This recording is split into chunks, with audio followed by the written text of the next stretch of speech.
Hi, Katie here with your GalcoTV Industry Update. This week we're talking about Alphabet's renewable energy storage, ABB's multiple automation award wins, and robotic tracking of toxicity in Lake Erie.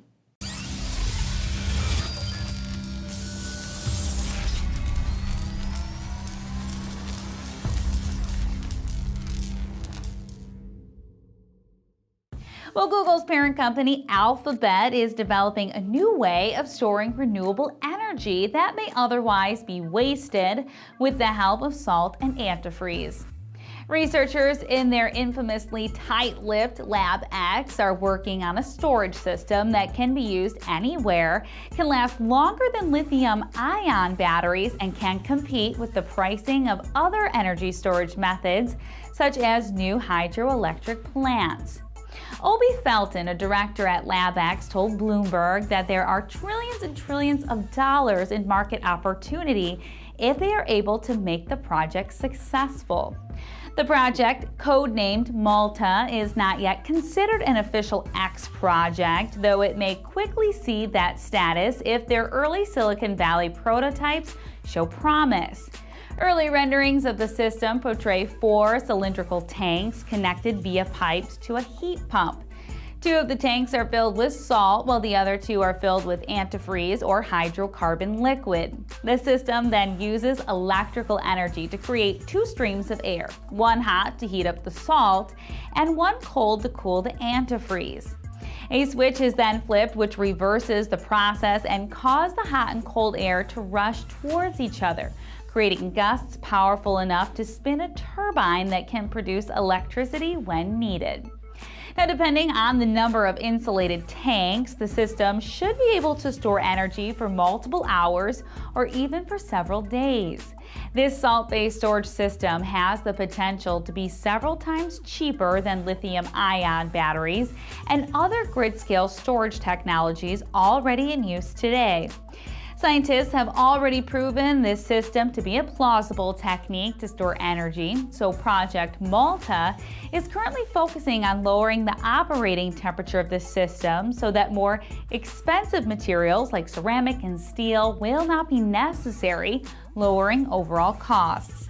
The system is also scalable, being described as able to be the size of a large garage or all the way up to the size of a full-scale traditional power plant.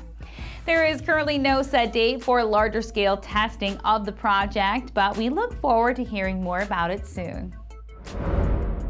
ABB was awarded several awards at the China Automation Industry Annual Conference 2017 in Beijing, including the top 10 most trusted products, the top 10 most competitive and innovative products, and the top 10 most valuable solutions. Sponsored by the Chinese Association of Automation, CAIAC, is an annual event in China's automation industry. The appraisal, following the principles of fairness, openness, and professionalism, is aimed to fully demonstrate the new advances and highlights in China's automation industry. Going through nomination, expert review, and online voting, the appraisal lasted 4 months before finalizing all the winners. The locally developed ACS 580 MV was awarded the top 10 most trusted products, while the ABB Connected Services for Robots, introduced in 2016, was awarded the top 10 most competitive and innovative products category. The ABB Intelligent Cold Flow System was named one of the top 10 most valuable solutions. In addition, ABB China Limited was awarded the 2016 China's Top 10 Enterprises in the field of automation. And the head of ABB Robotics and Motions Division, North Asia and China, named the Person of the Year 2016 in the field of automation. And in A new research tool to safeguard drinking water is now keeping a watchful eye 18 feet underneath the surface of Michigan's Lake Erie. A robotic lake bottom laboratory called ESP Niagara, also nicknamed a lab in a can, is now tracking the levels of dangerous toxins produced by cyanobacteria that bloom each summer in the lake's western basin. It collects algae from the surrounding water, analyzes microcystin, and uploads results to the researchers at the end of each test. The goal is to provide advanced warning to municipal drinking water managers and thereby prevent a reoccurrence of the water crisis that left more than 400,000 Toledo area residents without safe drinking water for about 2 days in early August 2014 due to high levels of microcystin toxins. Don't be fooled by the ESP Niagara's no-frills design, as there is plenty of impressive technology at work under the hood. Well, the bottom half is made up of tentacles of clear plastic tubing for sample processing.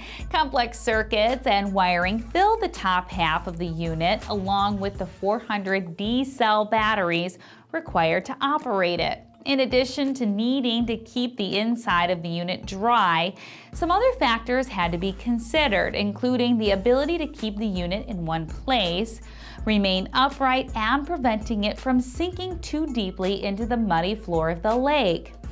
With the help of applied physicists at the University of Washington, they were able to design a 1,000-pound frame to encase the unit, which should be able to withstand winds as strong as those produced by Hurricane Sandy, all while continuing to sample the water. No matter how deep the unit goes, a surface-level data buoy will still be able to relay the information back to the researchers thanks to its built-in cellular modem.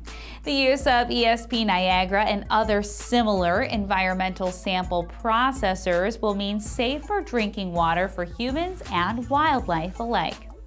That is it for this week's Industry Update. Tune in next week for more of the latest news in electronics, automation, and robotics.